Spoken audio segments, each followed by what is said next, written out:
Ladies and gentlemen, boys and girls, lax rats alike, welcome back to another episode of the Crease Dive. Today is Friday, March 11th. I'm Jordie from Barstool. With me, as always, we've got Brother Dukes on the mic.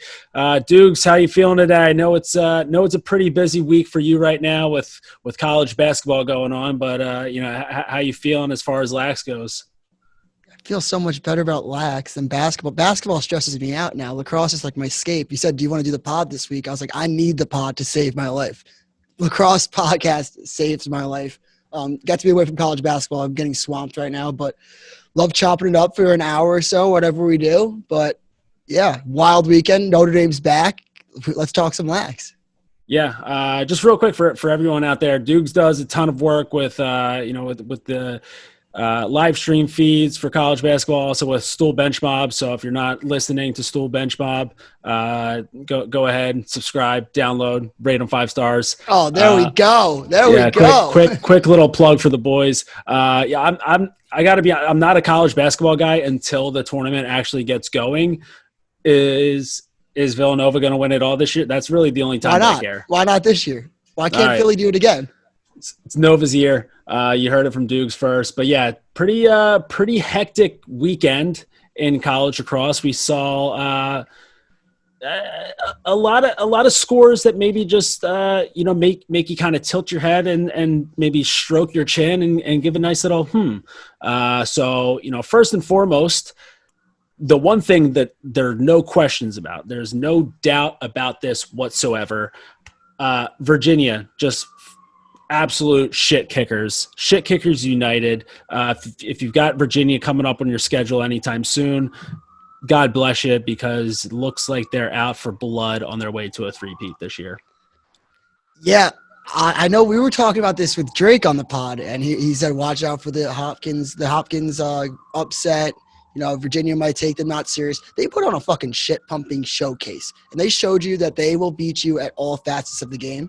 Goaltending, face-offs, midfield, attack, defense. They are legit. I mean, Schellenberger would have 8 points. I mean, he gets it done, whatever. Passes, scores. I mean, they're a monster. They're a scary team. Dare I say, maybe the scariest team that we've seen possibly in the last decade. Well, then you have to start asking yourselves, like, who wins 2022 Virginia or 2021 Virginia? Yeah, and it's got to be this year, right? Right? I don't think it's even close. It would have to be. I feel like if you had like prime docs helping out, it gives you a little. But I don't know. Like you just watch that game on Saturday, and like I just feel like Peyton Cormier is one of those guys where I feel like when he's getting really involved and he's putting it in the back of the I don't know. Peyton, I've never really heard much about Peyton Cormier, like as far as like how he is as a kid, but I can just tell from his like overall demeanor that he's definitely such an absolute prick to deal with on the field, especially when he's getting himself going. Like that feels like a guy who, if he's scoring, he's letting you know about it. He just looks like one of those guys who you grow to hate over the first 15 minutes of a game. And then when you still have to deal with him for another 45, like it makes you want to blow your brains out, especially when he's putting up 6 on you on the day. So you know what? He compares me to the guy. He was definitely in 3rd grade, fat, chunky little kid that was just crease cranking, and you're the goalie, like, fuck this piece of shit. And then all of a sudden he's starting on varsity as a sophomore. You're like, how'd this happen? And you're just like, oh, he's dirty. He just scores goals and he just gets it done.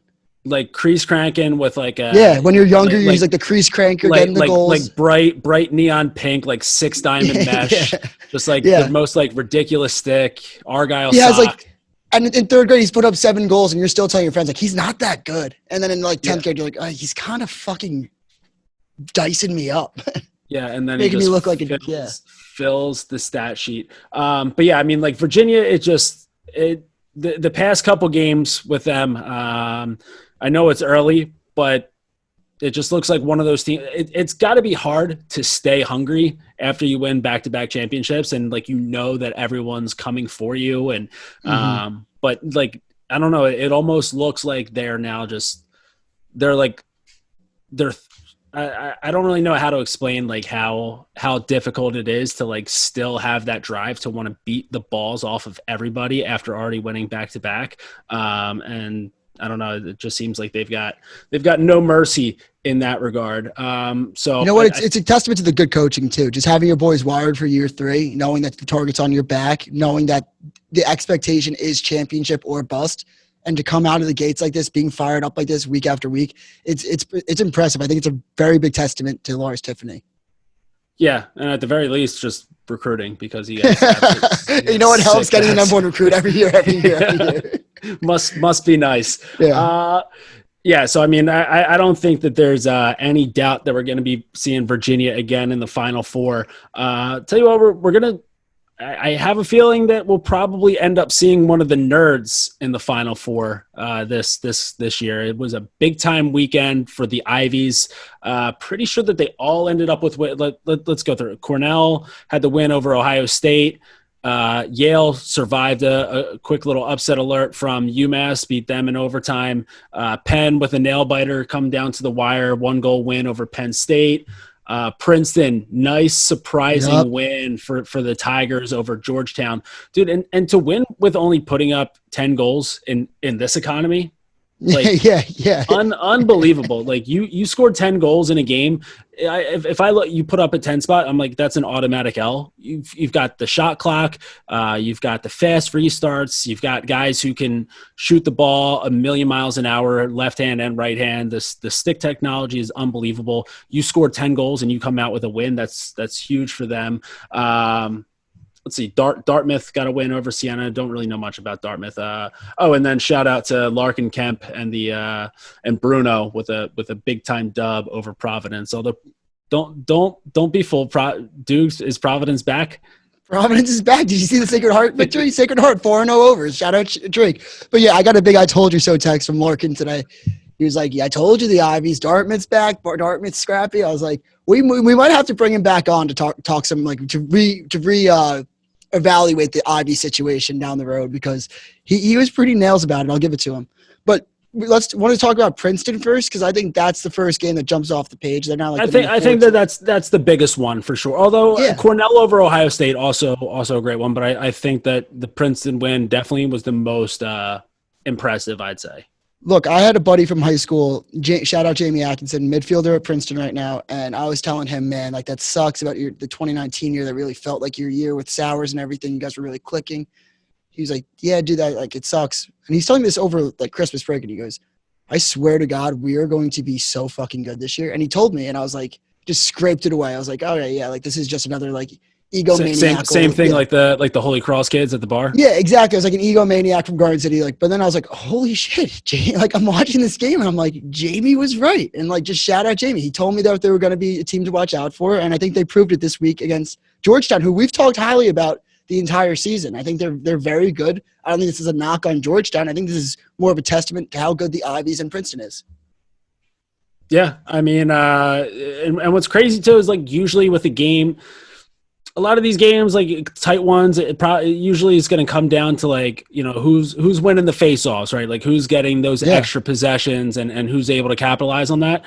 Not really the case with this one. I mean, James Riley went over 70% at the face-off X, and you know, so it just unreal defense from Princeton to be able to hold Georgetown to single digits. You know, and then also I don't know. I really like this Penn team, probably just being a Philly guy. Like I want to see Penn do well. But that's, I like seeing Penn do well. But that's a couple real good, you know, close wins for Penn. I think that's a team that's, you know, with their past two. So a 1-goal win over Duke, 1-goal win against Penn State. So winning that gritty way, you know, and then Sam Hanley just being an absolute mutant of a human being definitely helps as well. So I like Penn. Trying to think, I didn't honestly get a chance to watch much of Cornell, Ohio State. For some reason, I can't really watch Ohio State games until we get deeper into the season. It's something about like the color of their uniforms mixed with like how pale everyone in Ohio is going to be. So like, like the gray and white uniforms, everyone's just got like but like just super white shins out there on the field. It just doesn't look good to my eyes. So I need to wait until a little bit later in the season before I really start to watch Ohio State lacrosse. I have to find this tweet though. You know, we could just talk about the storyline of the game. Stephen Brooks, do you know what his Twitter handle is? I want to pull up his tweet. I don't. It's going to kill me, but he was basically talking praise. He's praising Cornell's defender. I forget who it is, maybe an LSM, who just had a fantastic game. I'm doing no justice without saying his name. I can't get it right now. But Gavin Adler. Yes. And Stephen Brooks was like, yeah, like this goes to show, like, you don't under-recruit. Like, just because you're like an under-recruited guy, like it doesn't mean anything about you. And he's like, at Ty Sanders. And Ty Sanders was like, dude, I put him as a 4-star recruit. What do you mean he's undervalued? I've said nothing but good things about him. Like, what's this fucking thing where everyone wants to be like undervalued, underappreciated? It's like, when was a 4-star recruit ever bad? Ever bad? This is like Bryce Young being like, that Heisman ceremony being like, no one, like everyone always doubted me. It's like, no, you weren't, dude. You were the number 2 quarterback in the country. You're at Alabama. Nobody was fucking doubting you. There is youths these days, Dukes. I think that's you growing up a little bit and looking at the youths of today from the outside and being like, these goddamn kids. Yeah, I've been there for a few years, and that right there might have been the start of your journey over into the dark side. But yeah, so big time weekend for the nerds. Notre Dame. This is some very this is a nice trajectory that this is nice improvement that they were only able to lose to Maryland by just 2 goals this time around. So how do you feel moving forward for your Notre Dame Irish the next time that they'll have to face Maryland, probably in the tournament at some time? So they've gone from losing by 5 to now just by 2. Do you like this trajectory that they're on? Dude, their offense is good. Like, just straight up, their offense is good. They don't get nearly as enough possessions. I still don't think that Entman is playing his best ball. I also think the defense will get better throughout the year. That's a fact. That they had a solid-ass defense last year with veteran guys coming from different schools like Kyle Thornton. You still had Arden Cohen. But, yeah, I think that the face-off X is still going to be a little bit of a problem throughout the year. So I don't really know how good – yeah. We'll see how they can develop the face-offs. Ones where you look at a close game, you see who's getting the face-offs, who's getting those extra possessions. Big time game out of Luke Weirman. I think he was over 70%. He was probably right around that number. Dude. Notre Dame didn't have a fucking prayer at the face-off X. Let's just call a spade a spade. If they can't develop at the face-off X, they will not be a championship weekend. Do the Kavanaughs deserve to be a championship weekend? Yes. Does Wheaton Jacoboys deserve to be at championship weekend? Yes. But Notre Dame as a whole is not playing like they should be at championship weekend, and they don't look like it right now. Real quick, just because you said it, like if they can figure it out at the face-off X, we don't have to talk about Lehigh versus Navy in depth, but I do, speaking about figuring it out at the face-off X, do have to give a quick shout out to friend of the program, recurring guest of the show, Mike Sisselberger. He had that goal against Navy. Pretty sure it was the Navy game, yeah, unless it was a midweek game that I'm misremembering. But either way, wins it forward, takes it down, throws it in the back of the net, celebrates for about, a second and a half, then sprints like an absolute maniac right back to the face-off X. Kid's a mutant, so shout out to the Misselberger. Patriot League play got going. I don't know. Nothing really there that really. North Carolina over Denver. I mean, I don't really think it was expected. Maybe closer than I thought. I don't know.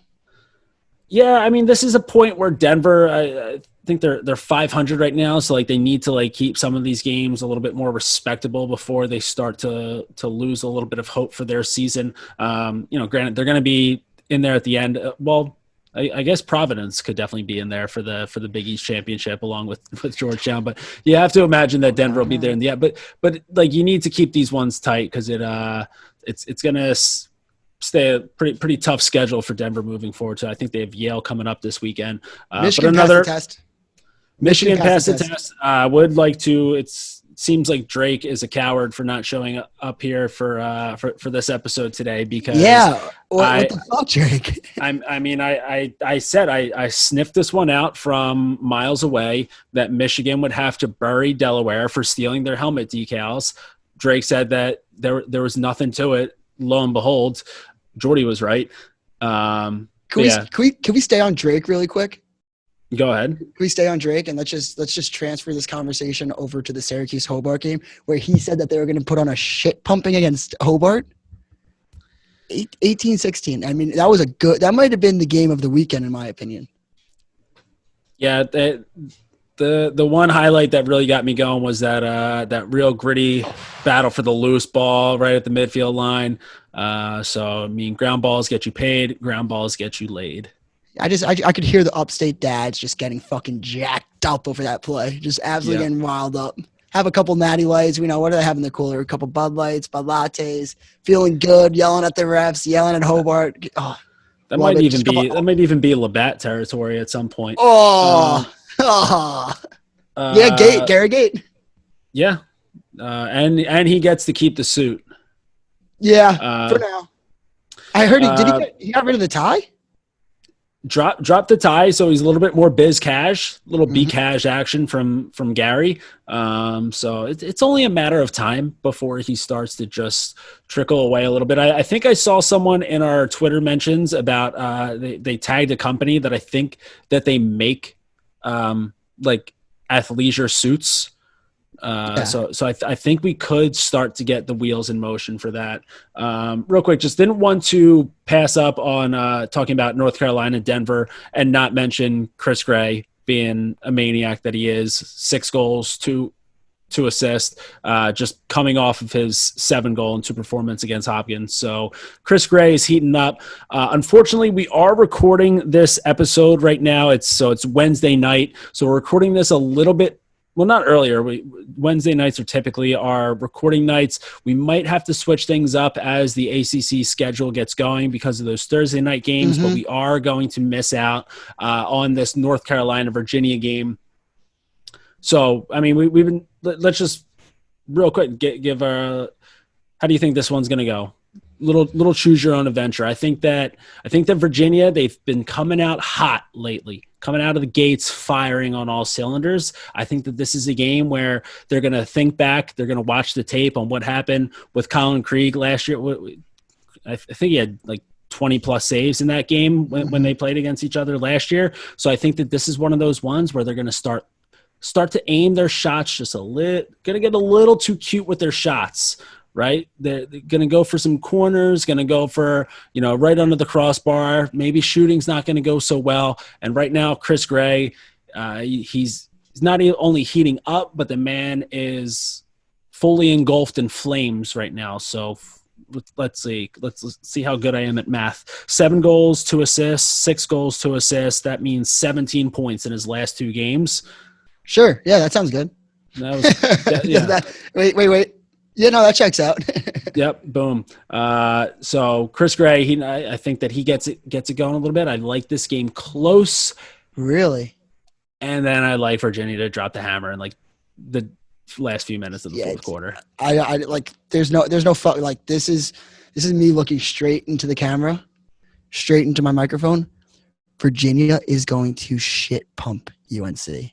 Like shit pump UNC. Give me a close first half. I'm going to say a close first half where people are like, okay, fine. I don't even think that Chris Gray, this is going to, like, people listening at home, you could just listen. All right. When I say that Chris Gray might get slowed down, if he has 5 points, that's slowing Chris Gray down at this point. You can't really stop him. You wish to tame him. Can't stop him. You want to contain him. Yeah, but he puts up ridiculous numbers every game now. I do think really highly of Virginia. I think highly of the defense, the goaltending, everything about Virginia. So yeah, I haven't been particularly impressed with North Carolina. I'm impressed with how they compete. I'm impressed with the D middies, but I think that there's just too much power on this team. I'm going to say Virginia by 5. But it's spring break, basketball season. They're on Virginia on the road to UNC. Okay, yeah. This actually plays into me, Jordie. This plays into me because Virginia's not making the ACC tournament. Virginia's not going to make the tournament for college basketball. They don't give a fuck about their basketball team right now. They don't want to they're not missing any day drinks, no drinking. They have no distractions. UNC's the top 25 team in the country right now in basketball.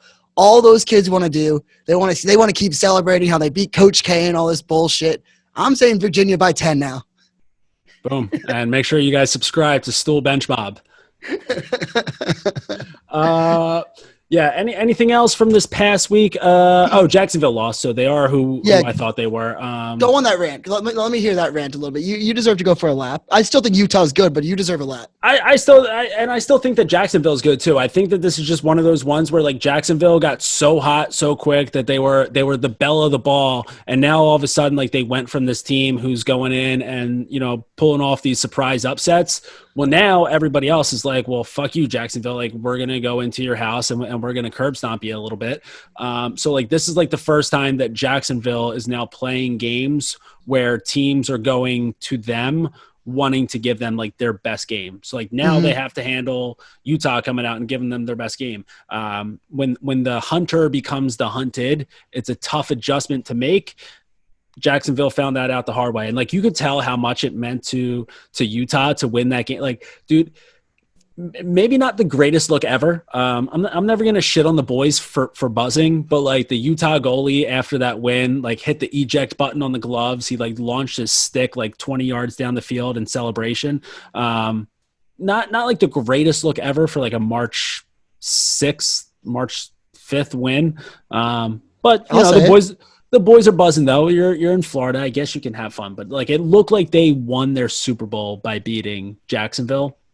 But that's what Jacksonville's going to. No, it's pathetic. It's pathetic. Let's call it for what it is. It's pathetic. You beat Jacksonville. Jacksonville, when they beat Duke, if you beat Duke, you can launch your gloves up in the air because it's February. That is your fucking Super Bowl. And I get that. For a small program like you are, you're on the rise. You celebrate victories like that when you're on the rise. Utah, get a fucking grip. I didn't see the ejection of the gloves, but oh my God, am I fucking heated right now. Game over, especially, because they scored a couple goals late just to really pad that lead. And then, at the end, gloves came off. Goalie was like yelling down the field. It was like one of those scenes where it was like, all right, like this would be pretty sweet in May, but it's like it's still like 40 degrees in the Northeast right now. Like, calm down a little bit. I don't like that. I don't like that at all. I wasn't a big fan, but it's going to be an adjustment period now for Jacksonville because, again, like sure that now they're going to have to deal with teams really wanting to knock them down. And when you're just playing in games like that, like there were some moments where you could tell that some guys were doing just a little bit too much with the ball, maybe holding on to the ball for a little too long, running into pressure. So it'll take them a while to figure that one out. So I just want to say that Jacksonville is exactly who I thought they were.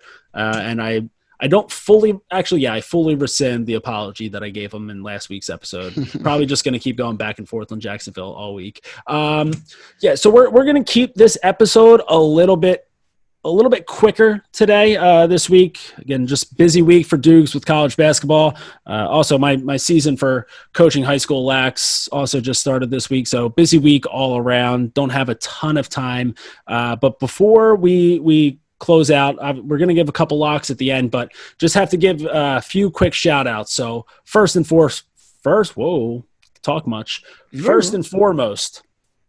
big time shout out to Barstool CEO Erica Nardini as she joins the PLL Board of Directors. She's been on board as an advisor to the Board of Directors ever since the PLL first started, but now she's officially on that board.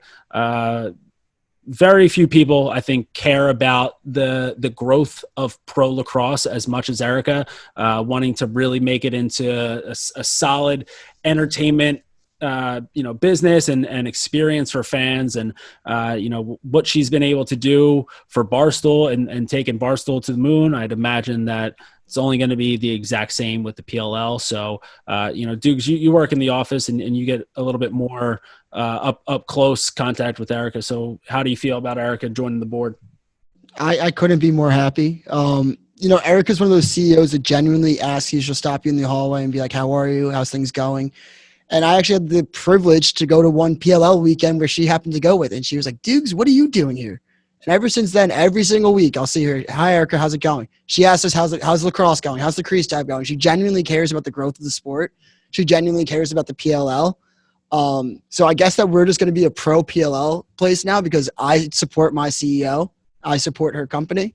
I'm just thrilled for her. And I think the PLL got a great woman to represent them. And I think that the PLL is going to skyrocket because of this move. Skyrocket. She's taken Barstool to the moon. She'll take the PLL to the moon. Big time agree on that one. So shout out to Erica and shout out to the PLL for being smart enough to give her that position. Couple departures from the NLL. We don't really talk about the NLL that much on this podcast. More of I don't know. We just don't really talk about the NLL a ton on this podcast. But NLL Commissioner Nick Sakevich and Deputy Commissioner Jessica Berman both left. Jessica left as we're recording this today on Wednesday. Pretty sure she left on Wednesday. It could have been Tuesday. And Nick Sakevich left, I think it was last week. The NLL has always been really good to me. They've been really cool about a lot of stuff.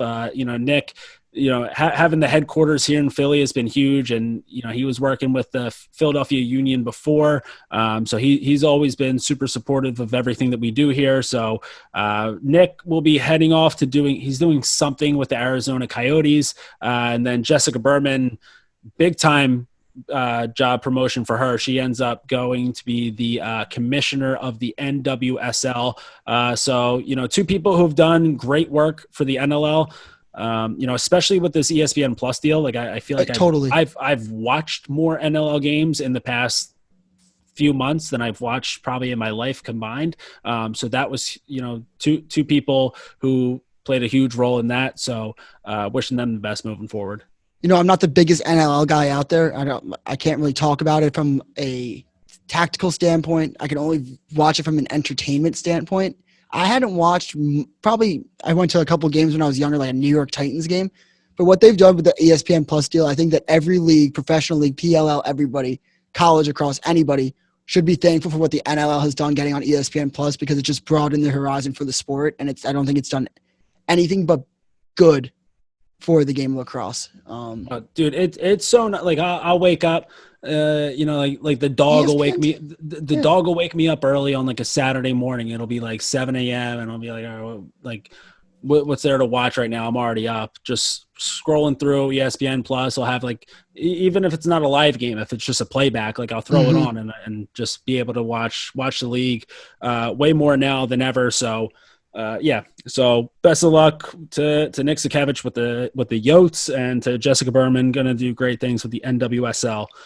So to close off this week's episode, again, obviously we're gonna miss out on that Virginia North Carolina game. So I think we both gave Virginia as our picks on that one. But by the time that you're listening to this, that game's gonna be over anyway. Any other locks that you like on this weekend's slate of games? I do. First, I do like Notre Dame to get over the hump this week and get a big victory over Ohio State. I just think that this is kind of a must-win territory where they have to get a big one. I always love those football matches. Like that's a football that's a football game. That's a football game that needs to happen every year. Yeah, that's a football game, and then just I don't know. You watch it now, and then you get a little nostalgic for the college football season. I always like those matchups in lacrosse. Let's say 14-7 Notre Dame for a football score for the game. 14-7 sounds good. I'm into it. Besides that, I do low key love Princeton over Rutgers. I think that Rutgers is frauds. I think that we're both on the same take. I just don't really trust them. I think they're good. Are they top 5 good? I doubt it. That's just my opinion on things. I doubt it. I've said it once. I've said it twice. I've said it like 7 or 8 times before. I'm never going to really give Rutgers the credit that they think that they deserve until they prove me and do something in like a Big Ten tournament. 2 more games I have. Hit me with this it. Isn't a lock, but this is one. This is watch this game if you're a lacrosse fan. Michigan, Harvard. I think that is 2 programs that are on the rise. I think Jerry Byrne, you're going to see it. This is a game that he's going to want to get up for. I think it's the Ivies versus the Big Ten. That's a must watch. I have no read on that game. Real quick, speaking of Michigan, shout out to Josh Zawada. My God! The fact that we went that far without talking about it, I had to check it 3 times. It's like, is this made up? How did this happen? Now the all-time leader in the most single points season. in a single season points, and it's still we're now in the second week of March, but he broke the record in the first week of March, 51 points on the year already. Granted, the schedule for Michigan has been rather dog shit to start the season, but at the end of the day, he's still putting up points, and they all look the same on the point. On the a win's sheet. A win. So win's a win. Josh Shawada, what fucking crazy. That's like Lyle Thompson numbers where he do something you'd be like, that's like what? How do you do that? Go ahead though. I think you had one more. Last one Sunday. Last game Sunday. I think you know what I'm gonna say. This is a must win for Petro. He faces his own team, his old team, Johns Hopkins, Syracuse Hopkins, at Homewood. I mean, he's got to be fired up for this one. And I think that. Are you going to say it too? I think that is. I'm going to put as my mortal lock. I would never bet against Cuse. Never in a million years. So that was one of my locks, the Petro revenge game. It's got to be. Yeah. It's got to be. Yeah, that's a game. I think that's a big statement win. That's when you look at your defenders in the locker room and you basically say you either clear that fucking crease and get a penalty or like they don't score. Like you're saying like you're playing this game for your coach. Yeah, and I think every defender is going to know. Everyone's going to play with a little bit more of a chip on their shoulder.